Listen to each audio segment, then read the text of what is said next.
Let's go over this rich and creamy chocolate mousse cake that has become a favorite in my kitchen.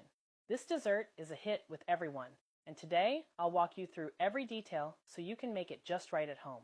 First, crush some chocolate cookies until they're fine crumbs. Use a rolling pin and smash them well. The finer, the better. This helps form a solid base for the mousse. You'll need about 12 cookies, or around 3/4 of a cup of crushed crumbs.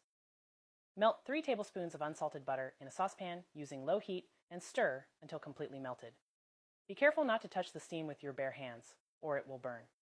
Once melted, pour the butter over the cookie crumbs and stir until evenly combined. The smell is already amazing. Don't eat it yet, or you won't have enough left for the base. Get a 6-inch round cake pan, or use a bowl if you do not have a mold. Line it with parchment paper for easy removal.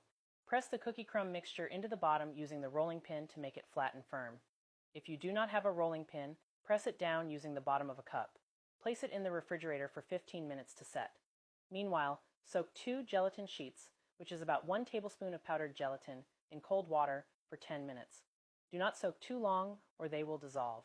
Now melt 3½ ounces of chocolate with a little more than half a cup of whole milk in a saucepan using a double boiler.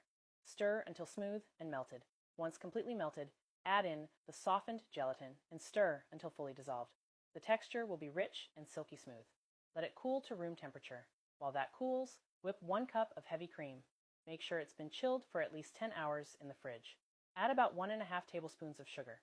If you like it sweeter, feel free to add a bit more. Now it's time to whip. Left hand holding the bowl, right hand with the hand mixer.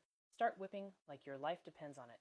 You are not just whipping cream, you are declaring your love and commitment to your family. Chilling the cream makes it easier to whip. After about 2 minutes, when soft peaks form, it's ready. Now pour in the cooled chocolate mixture. For best results, strain it through a fine mesh sieve into the whipped cream for extra smooth texture. Fold gently until fully combined and silky. If you love chocolate ice cream, you can freeze this mixture in a mold and enjoy it frozen. But we're making cake today. Pour the mousse into the cake mold. Gently tap it on the counter to remove air bubbles, and refrigerate for at least 3 hours to set. If you're in a hurry, freeze for about 40 minutes. To make the mirror glaze, melt 2 ounces of chocolate with about 6 tablespoons of whole milk using a double boiler. Stir until smooth, then add half a teaspoon of softened gelatin. Stir again until dissolved, then let it cool to room temperature. Once the mousse is set, pour the cooled glaze on top, tilting the mold to spread it evenly. Chill for another 30 minutes until the glaze is set. Now your mousse cake is done. To remove it from the mold, place the mold on a tall cup. Gently warm the sides with a hairdryer, and the mold will slide off easily.